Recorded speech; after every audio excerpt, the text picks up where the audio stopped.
Quando eu entrei para o ensino médio, eu queria ser astronauta. É muito comum e esperado até que nessa fase da adolescência você já vinha vislumbrando caminhos para a sua vida. No início, peguei apostilas e módulos para estudar e entender quais caminhos que eu teria que seguir para alcançar esse objetivo. Como todo assunto, que inicialmente a gente tem uma perspectiva de um espectador de fora daquele ambiente, com o tempo, estudando módulos de cálculos, procurando faculdades e oportunidades para pessoas que querem ser astronauta e principalmente analisando o contexto social que eu estava inserido, percebi que o que mais me chamava a atenção nessa ideia não era somente a euforia de se estar no espaço e ver pessoalmente toda aquela paisagem. Bom, é incrível sim essa experiência, porém, esse caminho que leva até lá é muito entediante. Lembro que eu fiquei muito empolgado ao assistir o filme A Teoria de Tudo, mas hoje percebo que não eram os cálculos que me chamavam a atenção, mas a sensação gratificante de se sentir realizado ouvindo uma boa história por trás de um fato. Desde os tempos remotos, somos fascinados com a ideia de contar histórias. Seja quais forem os fins que essa história é contada, uma boa história tem a capacidade de cativar, trazer sentido para alguma situação ou até nos manter curiosos. Isso não ficou retido apenas na antiguidade. O próprio Stories e o Reels do Instagram é uma das ferramentas que se pode usar para contar narrativas curtas.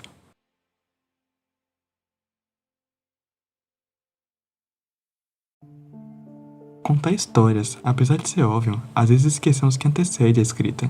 A tradição oral entra aí como uma das ferramentas mais eficazes utilizadas para se preservar um costume e a cultura local. Uma das desvantagens desse método é a questão do tempo. É como se fosse aquela brincadeira de telefone sem fio, onde se coloca uma roda ou uma fileira de pessoas e de uma ponta é transmitida a mensagem e o objetivo é a mensagem chegar preservada até a outra ponta.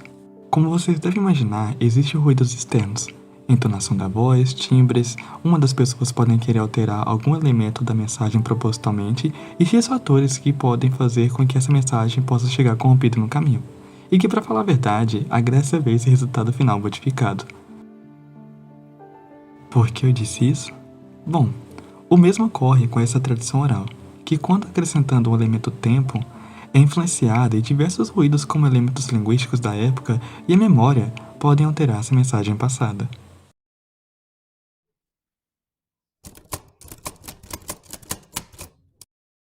Com a invenção da escrita, essa preservação do que se foi dito se tornou mais consistente. Mesmo constantemente sendo necessária uma contextualização da época, ainda assim se tornou muito mais palatável compreender o que se passava na cabeça dessa pessoa, na medida que de fato estamos lendo, ou melhor, sendo guiados pelo autor em seus pensamentos.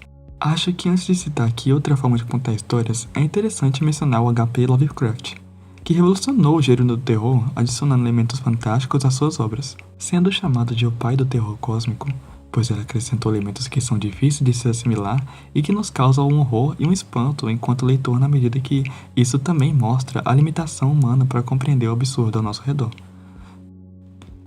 Guardem isso e depois eu explico mais. Mais uma dessas formas de se contar histórias se apresenta nas pinturas. As próprias pinturas rupestres são um marco nesse sentido, que inicialmente poderiam contar as histórias do local, fazer uma contagem das pessoas e dos animais que eles viam ali perto, e assim deixavam avisado nas paredes para os que quem visse ficassem atentos e tomar os devidos cuidados de onde ou qual rio eles se encontravam. Com o tempo, tivemos pinturas com performances a diferentes fins, originando assim diferentes movimentos artísticos que são caracterizados por ideias incomuns da época em relação ao manifesto. Com o tempo, formas de se contar histórias foram se acumulando e se desenvolvendo. Temos a música, o teatro e N performances de se fazer isso. As questões também acabaram mudando bastante com o tempo. A filosofia pré-socrática se preocupava bastante com questões da natureza e cosmologia. Já a filosofia que vem após esse período estão mais preocupadas, claro, de forma bem resumida, com questões antropocêntricas, tendo o homem como objeto de estudo. E qual é a parada aqui? Lembra quando eu mencionei o Lovecraft e seu terror cósmico? Quando tentaram adaptar as obras deles para as telas cinematográficas, gerou um desconforto em grande parte do público, até mesmo de quem nunca leu um livro do autor. Suas obras se aproveitam de elementos que apenas a escrita consegue transpor. Ao serem adaptadas para o visual, elementos dessas obras não conseguem ser transpostos. Quando fiz meu vídeo sobre 1984 de George Orwell, que ainda se encontra presente aqui no canal, mencionei que com o Wing Sauce, os cidadãos da distopia eram delimitados na forma de pensar. Pois no Wing Sauce ou Nova Língua, ao invés de ser adicionadas novas palavras a cada edição do dicionário que ia saindo, eram retiradas palavras, assim delimitando a forma cognitiva dos cidadãos de formarem pensamentos, ou pensamentos hereges, ou como chamados no livro, crime-ideias. Eu me sinto de forma parecida. Não só como Lovecraft, no sentido de que eu nunca vou conseguir transpor de fato a confusão que tem aqui dentro da minha cabeça, mas também com o fato de que eu me sinto delimitado pelo pouco que eu sei. Por isso demorei tanto para escrever e produzir outro vídeo como esse. Pois toda vez que escrevia, sentia que não conseguia organizar os pensamentos direito e que me faltavam ferramentas e formas de expressar isso. Eu já tentei tanta coisa nessa vida. Fiz vídeos, lives, fanfics, peças de teatro, até frustrantemente já escrevi música, e uma experiência que terei disso é de que por mais prazeroso que eu sinto na hora de fazer, eu nunca vou conseguir expressar exatamente o que eu estou sentindo. E quer saber? Tá tudo bem. Acho que não estou sozinho nessa. Mesmo as pessoas mais talentosas em suas devidas áreas não conseguem chegar nessa perfeição na hora de transpor aquilo que têm em mente. Hoje eu não penso mais em ser astronauta. Na verdade, penso em cursar história constantemente.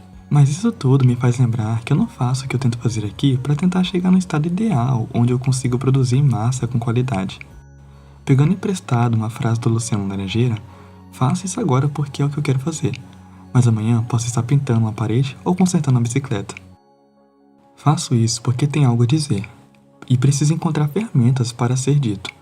Além de tudo, penso que se eu morrer hoje, não sei ao certo o que exatamente deixarei aqui, mas enquanto viver, quero contar uma boa história.